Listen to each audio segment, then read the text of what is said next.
my clients shared with me that her son had been in spirit, and she could connect with all of her other loved ones in spirit. She had taken mediumship classes, but for some reason, she just couldn't make the connection with her son. And he'd been in spirit for 2 years. And she told me how frustrated she was. And I invited her to do a Zoom call with me. And when we got on the Zoom call, I said to her, can I just ask you, would you be willing to really be honest about what's going on in here with your son and how he passed and the fact that he's not here anymore? And she said, Sandy, if I'm really honest, I'm kind of pissed at him. Her son had had some mental illness, and when he was here, he wasn't always nice to her.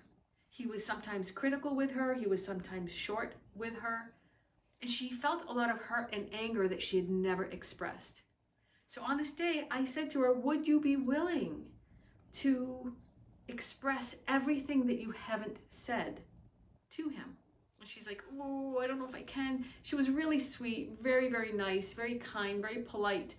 But I said to her, this is not serving you right now. If you really want a connection with your son, we need to release all the gunk that's been layering or what's getting on top of your connection with him. So she took a deep breath and she started going. And she started ranting, and she started swearing a little bit, and she started getting heated, and she was so beautifully honest. Now, it was hard for her.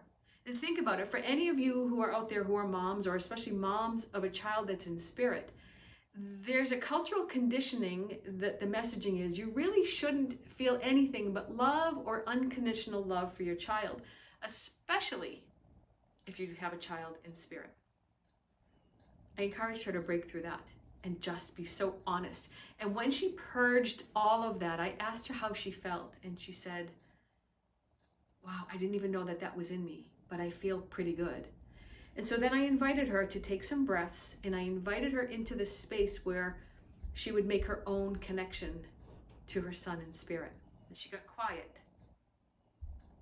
And she said, I feel him and I can hear him. She went on to have such a beautiful conversation with her son in spirit. So let me break it down and share with you what was happening. All of that anger, that resentment that she had been feeling for so long, that acted as a barrier. So this energetic bubble around her. Her son couldn't get through that. He was around her all that time, but that energy that she was putting out there that she couldn't put words to, it was keeping her from the very thing that she said she wanted. Now, I know there are some ideas that people have that say, you should let them rest in peace, don't bother them, you should absolutely not, hurt them with your anger or your emotions or your sadness. You know what? I call BS on that. Spirit is in a beautiful energy of pure, positive goodness and light. Your emotions are your emotions. You need to feel that. Your emotions are not going to impact them. Your emotions that you're not expressing are going to impact you and your connection to your loved one in spirit. There was a meme. It was either a meme or a poster that I saw a long time ago, and I really didn't like it. And it was a picture of a little child in spirit that was holding a candle. And the message was, every day I walk with this candle in heaven, and your tears extinguish this candle. Duh! Really? No. To me, that's very shaming on the person who is going through grief. You need to feel whatever you feel. Sob, do the ugly cry. Whatever you do to help you purge that emotion, it's just energy in motion and it needs to move.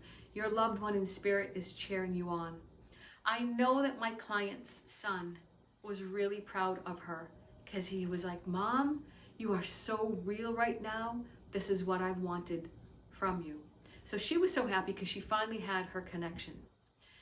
If this is connecting with you, if it resonated with you, please like and share and subscribe to the channel. I'll be sharing more videos like this. I'll post another one in 2 weeks. And until then, I hope you say what needs to be said. I hope you feel what is yours to feel, because your voice and your energy is sacred. And you, my friend, you matter. Till next time.